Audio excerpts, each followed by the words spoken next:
talk about headlines, right? What is the purpose of a headline? What is the purpose of a headline? Headlines are designed to get your attention, right? And a lot of people take it at face value and that's what they run with, without having the context of what the headline is meant. It can be factual, but out of context. And that's really probably the definition of a really good headline.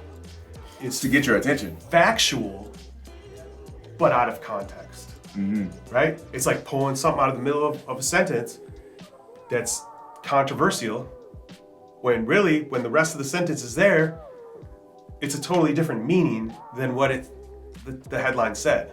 Totally different. So I've got a good story about this, an example, right? So I have a friend that's a judge, okay? And I was having a conversation with him, and I brought up what I saw, and I probably should have the exact quote of what Joe Rogan said. But Joe Rogan said something to the effect of, what's the girl's name in? Brittany Griner. Brittany Griner. Okay, 9 years in prison for a vape pen, right? Everybody's saying Brittany Griner this, Brittany Griner that, you know, like let her out, free Brittany Griner. We got all kinds of different headlines going on about Brittany Griner, like getting into like her past and all kinds of things, right? Well, Joe Rogan makes a statement that's like, it goes something like, you know, everybody's concerned about this person that broke a law in another country, but what about the people that are in prison in the United States for marijuana? Why isn't anybody talking about them? Headline, right? Headline. I repeated it to 2 or 3 people after I saw it. I'm like, man, that's an interesting perspective. Well, repeat that to a judge and see what happens. Because just like that, he flipped the switch and he's like, whoa, whoa, whoa, whoa, whoa. You can't say that because there's no one in prison in the United States for possession of marijuana. They're in prison for having trailer loads full of it and driving it across the country. That's what they're in prison for. Headline versus the context. Headline versus the context. Like a judge, someone that does this and is trained to do it for a living, can see through the headline. Another thing, how many times has somebody shared something with you that's a headline, right? It's an article. It's an article, but they shared it and they didn't read it. So that was something I picked up. Is like, next time somebody shares something with you, ask them if they read it. So then I think about that all the time. I'm like, man, what a good headline. I mean, we've been sending headlines back and forth to each other because we're like, how do we get people to read our stuff? How do we get people to share our stuff? Well, we got to start getting better at writing headlines. Headlines are where it's at. Headlines. Because if you're scrolling on social media, what gets you to stop? A headline that catches your attention and gets you to stop, and then you go find the context. And sometimes you see people that'll just share, they see a headline, they're like, oh, that headline is great. And it's such a good headline that they just share it without even reading, without knowing. It could say something that's completely totally different. The headline could have just been this, and the context of it could have been over here. And people will share a headline. You could look back 15 years, right? You go back 15 years ago. How did you share a headline 15 years ago? How did you share a headline 15 years ago? Newspaper.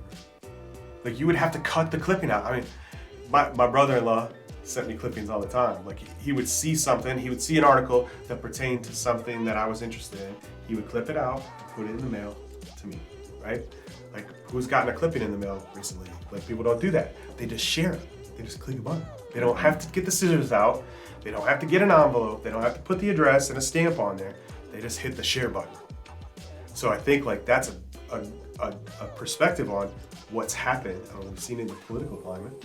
We see it at like anytime a news story comes out. How are we affected by these headlines? Like headlines are running the world. They're running the world. They're running politics. They run everything.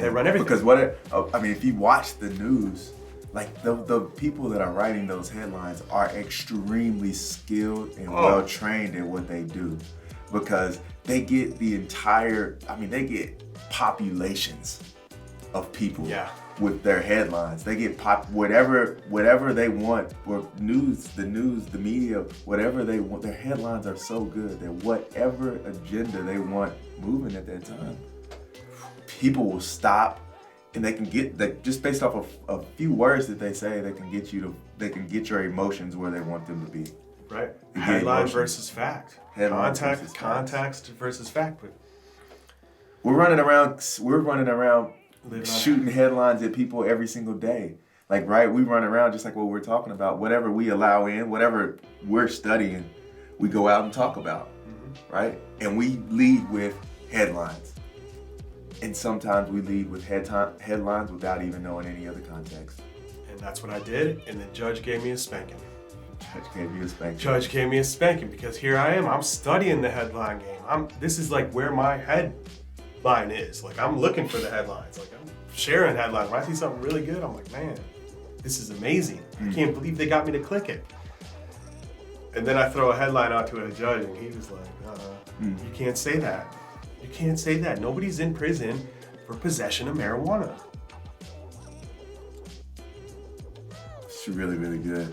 And it also makes me think about, we were talking about this recently, and this has been something we've been on headlines for a while. Headlines have been a major topic.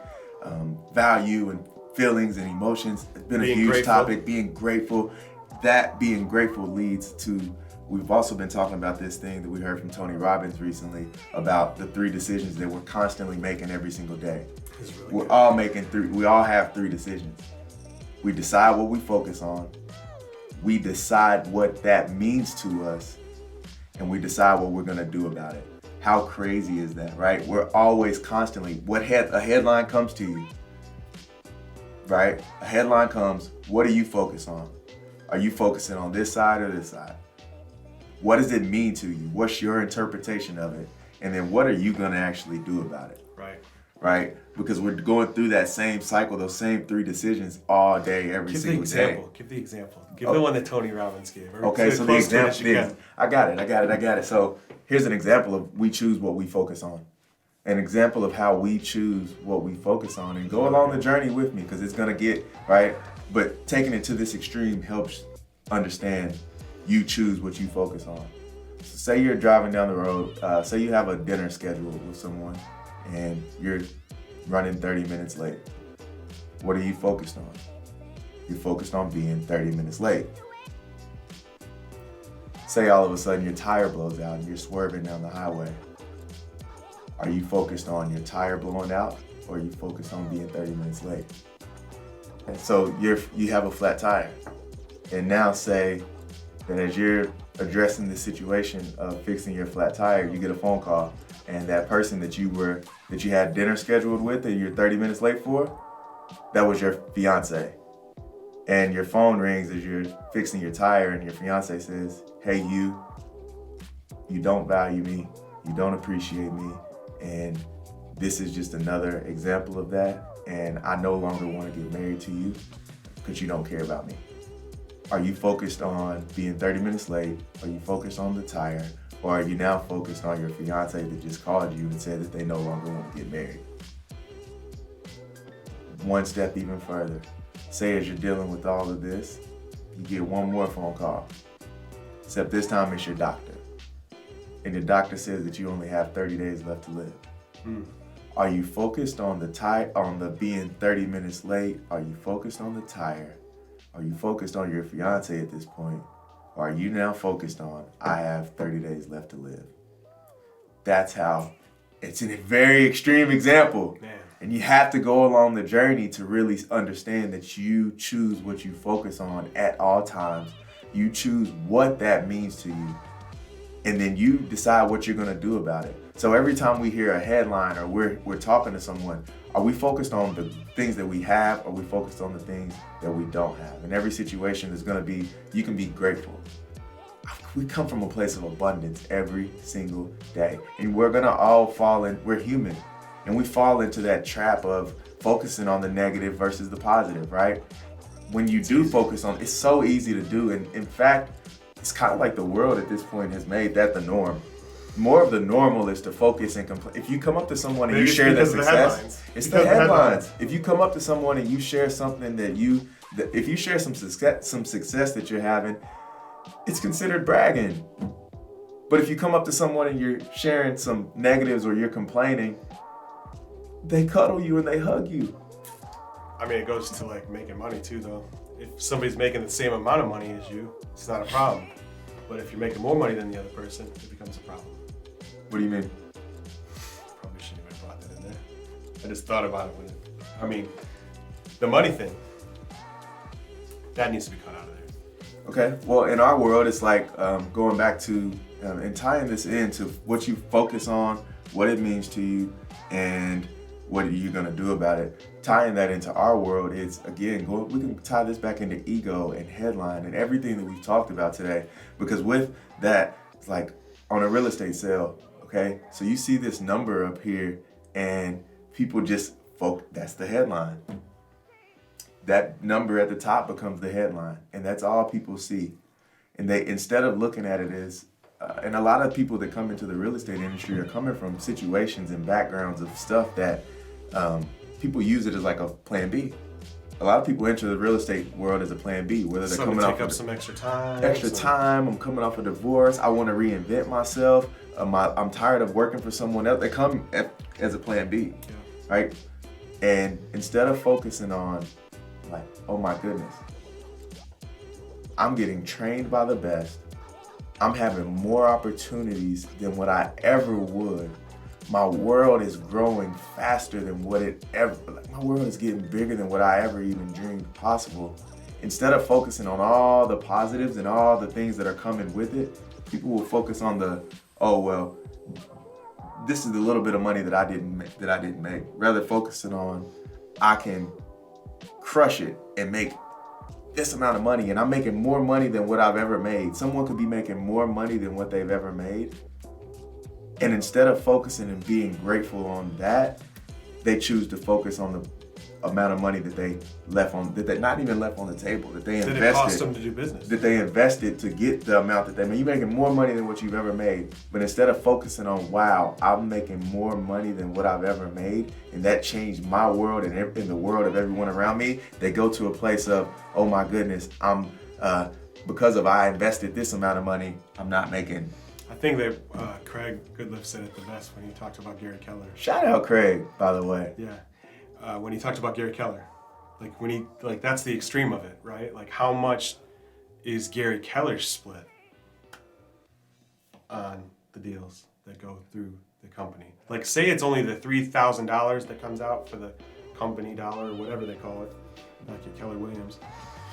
He gets a small percentage of that, but off of 200,000 agents, right? Like, it's like, how big do you want your business to grow?